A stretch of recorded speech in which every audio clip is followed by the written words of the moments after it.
So ayan po mga kabayan, dahil hapon na naman at may tubig, dinalaw na naman tayo sa tubig mga kabayan, kanina nabitin sila.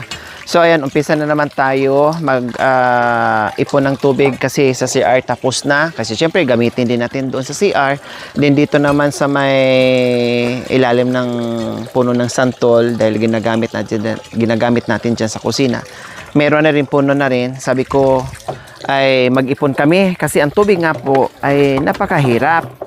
So pag araw po mga kabayan, ganyan lang siya kalakas, no? Pero kung gabi, no, hindi natin alam kung anong oras sa gabi mga kabayan, pero sabi nila mga bandang alas 8, alas 9 daw, malakas na daw siya. Kailangan kasi namin.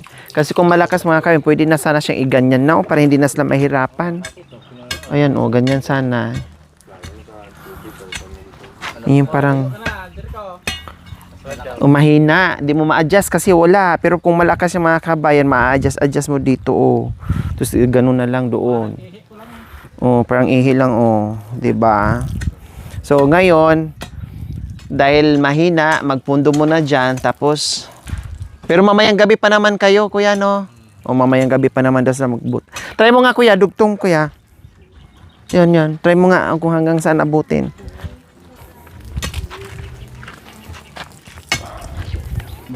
Kasya pala. Kasi kung mamaya, 'di ba? Kuya, ano pa? Hali ka dito. Kasya, yan. Kulang na lang ng mga ganyan kahaba, kuya. Abot na hanggang doon. So, katin nga natin to kung gaano kahaba.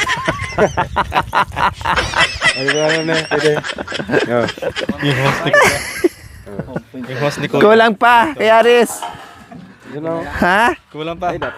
Mga ganun na nga lang kahaba. Sukatin natin. Ha? Sobrang kapal. 1.5. Kakapal ang binili, no? Okay lang, baka mabagyo sila. Ganyan natin? Ganito po. Ipadaan dyan.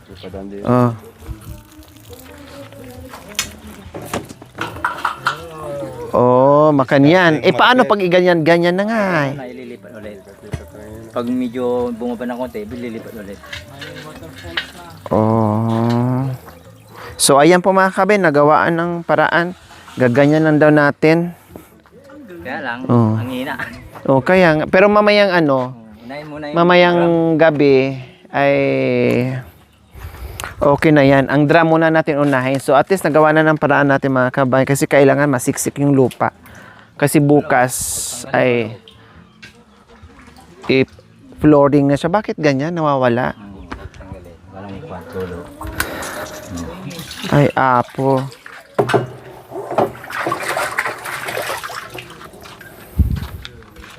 Pinapatag pa nila. Pati dito yung terrace. So, ito yung natin ha. May terrace tayo dito sa harapan.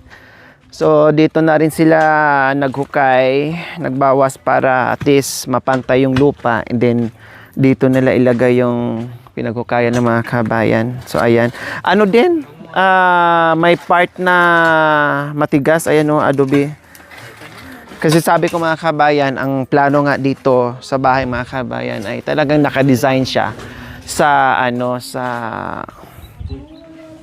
may terrace. Sabi nila ang solar type ba? Tama kuya, no?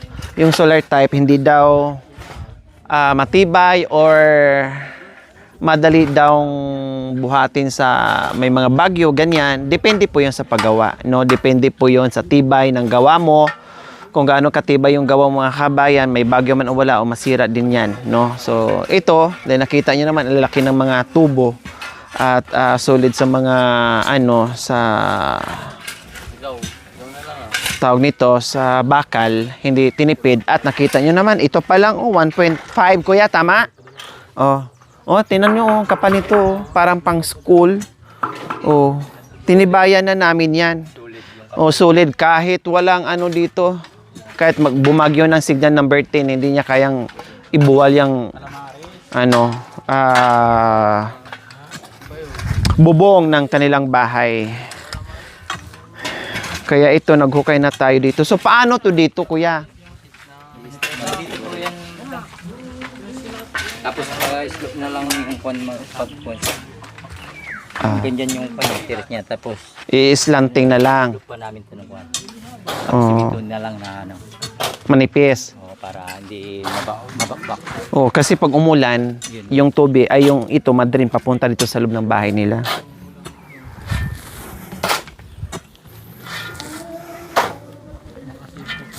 Nagdamasa pa yan. Sorry. Ito pala.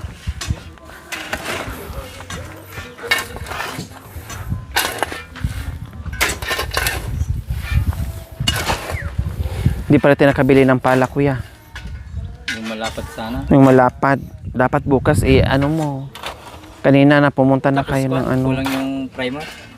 O, ano na lang bukas. Mga pan na lang. Ilista na lang mamaya, ha? Kung anong kailangan. Sukli pa pala.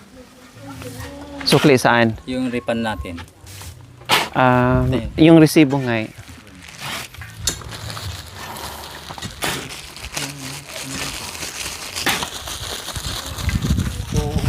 Pala isa no? Sa iba nga 2.8. So ito ang nilista kong presyo niya nun. 2.8. Oh, pambili nyo ng ano. Ice. Magkano ba yan? Hindi ko alam po. Ayan yung sukli. 480 ata. 480 yan? Opo. Ice lang. Ice. Ice di may kasaling ano yan. Ay, may kasama na. Alin? Yung 2x2. Alin? Sabi ko pang ice lang. Ay,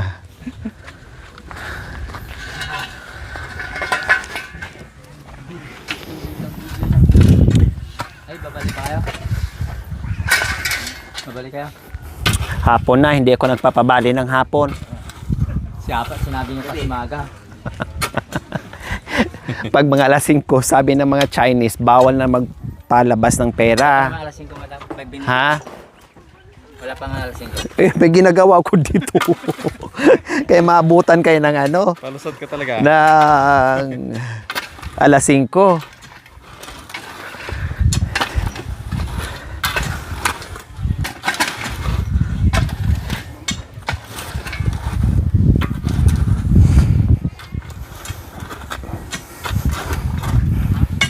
Pero solid man to. Solid siya mga kabayan. Kasi ang ganda ng ano niya, napakatigas. Diyos ko, parang graba yung tinambak dito. Grabing iyak ni Ate Gemma dito mga kabayan. Bakit nagsabi din sa kuya na akala niya half-half lang gagawin natin? Kala niya daw. Ay dapat nag-message ka sa akin, tumawag ka Ay madam, parang namali ata yung plano natin. Half-half lang pala ang gusto nila. At binalik, no? Parang naibalik na natin tong ibang... Pagkaalam niya, kapap daw. Oh, half-half. Bakit may lahi ba silang Chinese? Alam ba yung lahi ni half-half? Taplin sa kaya. Sige. O bakit nasabi ni Ate Gemma na ang gusto half-half lang? Ano bang lahi nyo? May lahi kayong Chinese, Hapon, Koreano, ano? Bakit nasabi niyang ano? Half-half. Ha? Ang gusto doon niya, kalahati semento, tapos kalahati plywood. Pero ang nakita niya, puro daw bakal.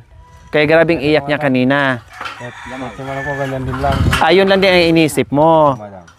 O kaya pala na-amaze siya kanina, sobrang pasalamat niya dahil yun lang talaga ang inaakala. So ang gusto nyo, sige pwede naman, half-half, kasi pwede naman ibalik natin yung ibang materyales, half-half, tapos pati ang bubong natin, half. May bubong dito sa kabila, ang side, sa kabila, wala. So, half natin lahat. Ano? May fire exit kayo. Oh, okay lang? Para hindi pa naikabit ni Kuya At least mapabilis yung trabaho namin. Makaminos tayo sa gastusin. At makauwi sila kaagad. So ano? Okay na to, go natin o doon tayo sa half-half? Ay, go na? Kasi pwede naman mag-refund. No problem. Ibalik ang materyales. Hindi, na-amaze lang mga kabayan. Kasi syempre, gaya ng sinabi ko, lahat ng mga pabahay natin, conforme po yan sa budget natin at sa mga sponsors natin. Syempre, no? Kapag nakalikom tayo ng medyo okay, sige, go natin. Pero pag hindi, kundi kung ano lang abutin ng budget natin, doon tayo. Para hindi sasakit yung ating espiritu. Kasi mahirap po mga kabayan. Ito nga lang ang ginoo ko mga kabayan na pang ano lang, pang materialis lang ang nalikom ko. Wala pang libor. Kasi ang iniisip ko dito is yung daanan nila. Dahil nagkanda ano na nga sila nagkanda hirap-hirap na nga sila na hindi pa umulan. How much more kung uulan? 'Di ba? Kanina kamunti ka na hindi makapag-deliver kuya. Dahil umulan pala. Pag umulan wala pati sila mahasil din dahil matik ano nila 'yon. Hakutin nila doon sa malayo, 'di ba? Buti na lang talaga. Iyon ang inisip ko kaya ginoo ko na.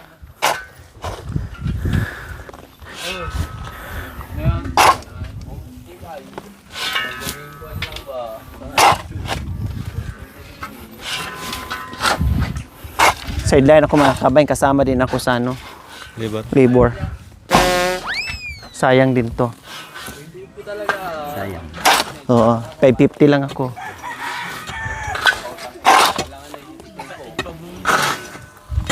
Kuya ano ka, tumulong ka na may sakit ka, mabinat ka na naman. Kala ko kanina nanginginig sa Ate Gino.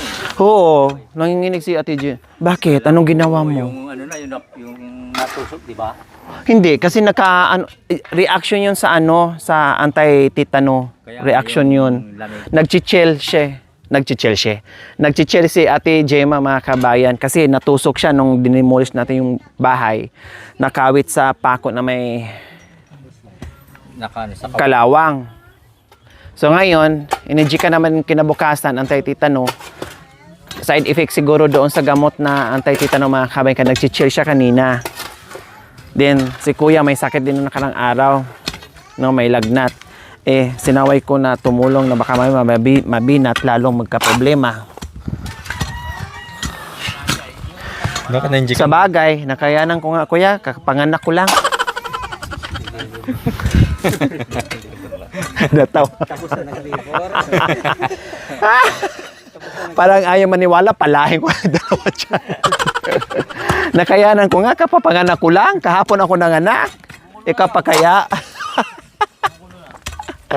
Kunin niyo ko na. Parang ayaw mong maniwala, kuya. Gusto mo mapala? Sabi mo yung... Lagyan ng suka yung dugo.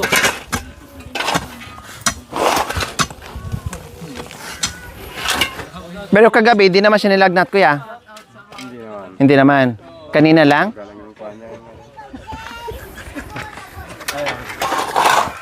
Inaswang ka, Jake. Inaswang ka. Naswang ka ni Adam. Mamaya turuan kita ng orasyon para hindi kalapitan ng aswang. Kasi dito kasi, di ba kuya maraming vampira dito? Diyan mas kuya. Ay. Nandyan ka pala.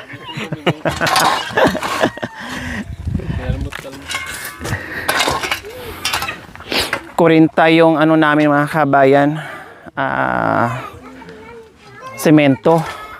Pero sabi ko mukhang kulang pa to ng another 40.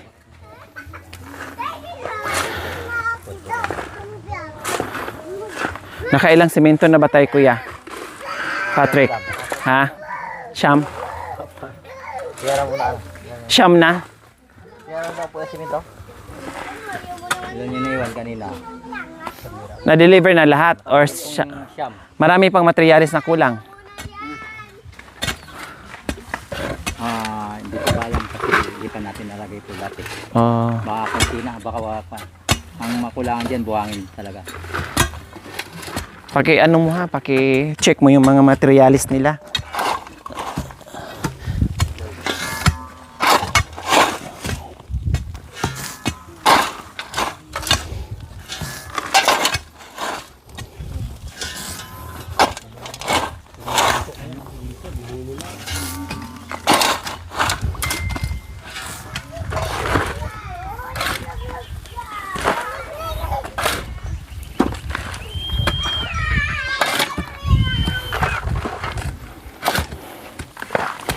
Buti nga, hindi masyadong maano dyan. So ayan, konti na lang po kulang mga kabayan. Para mamaya ready na siya. At bukas ay mag-start na po sila flooring. Then, yung may mga katanungan po pala mga kabayan regarding dito sa lot. Napag-usapan na po namin, no?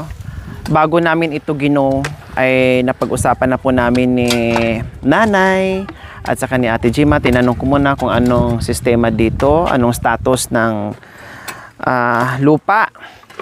So, since nakatira sila dito, hindi pa pinanganak si Ate Gemma, no, nandun pa sa itlog ng tatay niya, kumakapit. No, dahil binata pa lang ang tatay nila noon, ay dito na nakatira.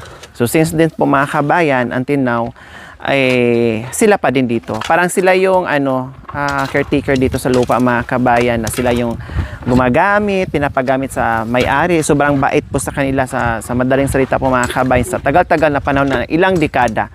More or less nasa 10 decades po mga kabayan, no? Sa tagal na panahon ay sila na po dito nakatira. Kaya no problem po.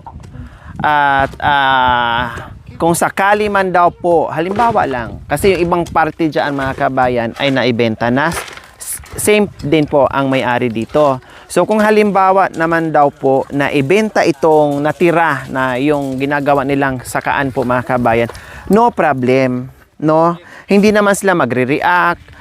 Pero itong kinatatayuan ng kanilang bahay po mga kabayan, no, itong kinatatayuan po ng kanilang bahay ay manatiling dito sila, no? No, mula pa sa lulo nila na ipasa lang yung yung namamahala dito sa lupain na ito. Kaya napakabait ng may-ari, sobra. Feeling ko mga kabayan, wala sa sa percentage na paalisin sila dito or palayasin sila dito mga kabayan. Feeling ko talagang ito ay ibibigay sa kanila o i-honor sa kanila, or sa kanila na talaga. Yung sinasaka, maaari ay pwedeng ibenta or mabili pagdating ng panahon. Pero ilang dekada na rin po mga kabayan na sinasaka nila yung lupa na sila lang, na hindi man lang sila hiningian na, hati tayo ha, ganyan ha, kailangan meron kaming makuha dyan sa sinasaka mo na lupa namin, na walang ganon. Sa kanila lahat. Walang isang butil ng palay ang hinihingi ang may-ari ng lupa mga kabayan. So ganon ka-generous, ganon kabait yung may-ari ng lupa mga kabayan. Kaya no worries na tumayo tayo dito or nagpatay tayo dito ng bahay sa sa lupang ito ni Ate Gemma. So katulad yan, ganyan matagal na panahon na rin po yan mga kabayan. Ayan. Ito rin yung kapitbahay nila dito na malapit. Tapos doon medyo malayo na naka-konkreto din. Tapos ito, tumanda na rin ang bahay ni Nanay Irma. Hanggang ngayon ay nandiyan pa rin na natili. Malapit na rin sumerinder na natili pa din. Kaya wag po kayong mga problema, may mga katanungan. Pero naano ko na rin po ito, nasabi ko na rin po ito sa live at saka sa ibang vlog natin. Baka yung iba ng tanong na hindi nakapanood sa ating ibang episode mga kabayan. Okay, so ayan po mga kabayan, sa ngayon ito po ang ating update sa bahay. Nagbisibisyan kami dito sa pagpatag, no, pagpantay dito sa lupa sa dahil bukas mag-flooring na, plus itong terrace na mga kabayan. See you next episode po mga kabayan. We love you all. God bless us all. Bye. Mwah.